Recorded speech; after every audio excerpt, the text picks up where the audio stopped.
नमस्ते दोस्तों, पिछली वीडियो में हमने देखा इजैकुलेशन क्या होता है। अब हम देखेंगे रिफ्रैक्टरी पीरियड क्या होता है। सेक्स में इस रिफ्रैक्टरी या रिजोल्यूशन पीरियड का काफी महत्व है, दोनों के लिए, मेल के लिए भी और फीमेल के लिए भी। तो रिफ्रैक्टरी पीरियड या रिजोल्यूशन पीरियड वो होता है जब आप एक बार सेक्स के चरम अवस्था पे पहुंच चुके हो और फिर नेक्स्ट टाइम जब आपको सेक्स की इच्छा हो रही है या सेक्स के लिए आप तैयार हो रहे हो, इन दोनों फेज का, इन दोनों स्थितियों के बीच में का जो समय होता है उसे कहते हैं रिफ्रैक्टरी पीरियड। ये हर व्यक्ति के लिए अलग अलग हो सकता है। 1 घंटे से 10 घंटे के लिए ये रिफ्रैक्टरी पीरियड या रिजोल्यूशन पीरियड रह सकता है। किसी को जल्दी होता है। उम्र के साथ साथ ये रिफ्रैक्टरी पीरियड का जो अंतर है वो बढ़ता जाता है। जैसे यंग लोग जो होते हैं वो सेकंड टाइम सेक्स करने के लिए जल्दी से तैयार हो जाते हैं बजाय ओल्डर एज के लोगों के। मेल और फीमेल के लिए अलग अलग रिफ्रैक्टरी पीरियड का समय हो सकता है। इसके 4 स्टेजेस होते हैं। तो सबसे पहला स्टेज होती है एक्साइटमेंट का फेज। एक्साइटमेंट में क्या होता है, अगर आप पुरुष है तो आपका हार्ट रेट बढ़ जाएगा, आपका ब्लड फ्लो बढ़ जाएगा, आप एकदम हीट महसूस करना शुरू कर दोगे बॉडी में।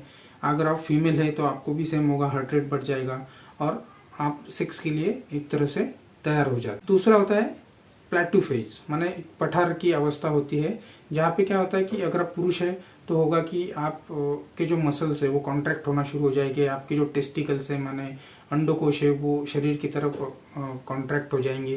अगर आप फीमेल है तो आपकी भी मसल टेंस हो जाएगी और आपका जो क्लाइटोरिस, जिसे शीश्न, एक तरह से शीश्न होता है फीमेल को, क्लाइटोरियल भाग, वो क्लाइटोरियल हेड के अंदर चला जाता है। तीसरी स्थिति होती है ऑर्गेज्म, माने जो सेक्स का चरम बिंदु होता है।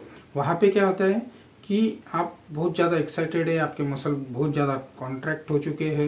होता क्या है कि ब्लड फ्लो की वजह से एकदम रेडनेस आपके बॉडी में आ जाता है। और अगर आप पुरुष है तो क्या होगा कि आपके जो मसल्स है वह आपके वीर्य को बाहर निकालने के लिए या इमिशन करने के लिए तैयार हो जाते हैं और एकदम जो चरम बिंदु होता है ऑर्गेज्म, जब क्लाइमैक्स की स्थिति आती है तो वीर्य बाहर निकल जाता है। चौथा जो फेज है उसे कहते हैं रिजोल्यूशन या रिफ्रैक्टरी पीरियड। रिफ्रैक्टरी पीरियड में क्या होता है कि आपका एक बार इमिशन हो गया और फीमेल भी सेटिस्फाई होगी सेक्स में, तो नेक्स्ट टाइम जब वो सेक्सुअली अरोज होती है या उनको सेक्स करने की इच्छा होती है, उन दोनों के बीच में का जो पीरियड होता है वो रिजोल्यूशन पीरियड होता है। अक्सर लोग ये समस्या लेके आते हैं कि हमारा जो सेकंड सेक्सुअल अटेम्प्ट होता है वो प्रॉपर नहीं होता, या कभी मेल पार्टनर को प्रॉब्लम होता है, कभी फीमेल को प्रॉब्लम होता है, या कभी दोनों का जो रिफ्रैक्टरी पीरियड है वो कम ज़्यादा होता है और उसकी वजह से उनके बीच में क्लैशेस शुरू होते हैं।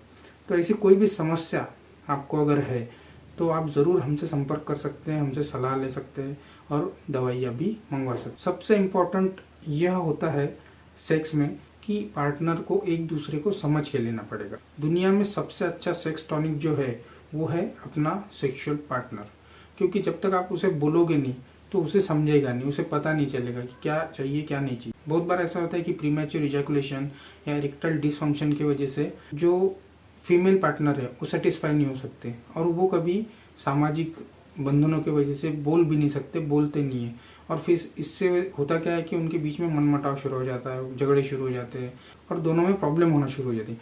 तो बेस्ट उपाय इसके लिए ये है, पहले तो सबसे पहली बात है कि अपने सेक्सुअल पार्टनर के साथ इस बारे में चर्चा की जानी चाहिए, बताना चाहिए कि उसको क्या चाहिए, उसे क्या पसंद है सेक्स में, क्या नहीं है। साथ ही साथ अगर सच में कुछ प्रॉब्लम है, कुछ बीमारी है, तो आपको डॉक्टर से सलाह लेनी चाहिए और ट्रीटमेंट करनी चाहिए। प्रॉब्लम दोनों में हो सकता है, पुरुष में भी हो सकता है या स्त्री में भी हो सकता है, दोनों का इलाज प्रॉपरली किया जा सकता है। सो दोस्तों, आज की वीडियो में बस इतना ही। Thank you very much for watching our video. Please like the video and share our video. Please subscribe our channel. Thank you very much.